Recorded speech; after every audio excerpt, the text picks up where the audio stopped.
గుడి దగ్గరికి వచ్చి మాట్లాడారా సత్యప్రసాద్ గారు? చాలా సంతోషం. నెక్స్ట్ ఎన్నికల్లో చూసుకుందాం. ఈవీఎంలు లేకుండా, దొంగ ఈవీఎంలని మ్యానిపులేషన్ లేకుండా ప్రజల ఓట్లతో రమ్మని చెప్పండి, అప్పుడు తెలుస్తుంది. లోకల్ బాడీ ఎలక్షన్స్లో మీకు అర్థమైపోతుంది కూటమి ప్రభుత్వం విజయం ప్రజా విజయమా లేకపోతే ఈవీఎంల మ్యానిపులేషన్ అనేది మీకు అర్థమవుతుంది. రెండోది, ఎన్నికల ప్రచారంలో విజయ్ జగన్ ఉన్న ఫోటోకు అభిమానిస్తే చాలా ప్రేమగా దాన్ని ఎత్తి చూపించడం జరిగింది. ఒక ముఖ్యమంత్రి క్యాండిడేటు పక్క రాష్ట్రంలో ఉన్న మాజీ ముఖ్యమంత్రి ఫోటో పట్టుకోవాల్సిన అవసరం లేదు. అయినా పట్టుకున్నారంటే అర్థం ఏంటి?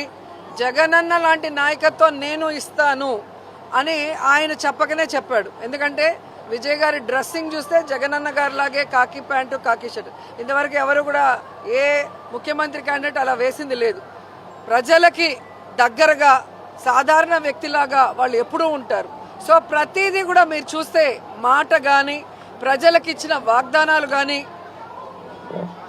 మీటింగ్స్లో మాట్లాడే విధానం కానీ అన్నీ కూడా విజయ్ జగన్ గారిని ఫాలో అయ్యారనేది స్పష్టంగా తెలుస్తుంది.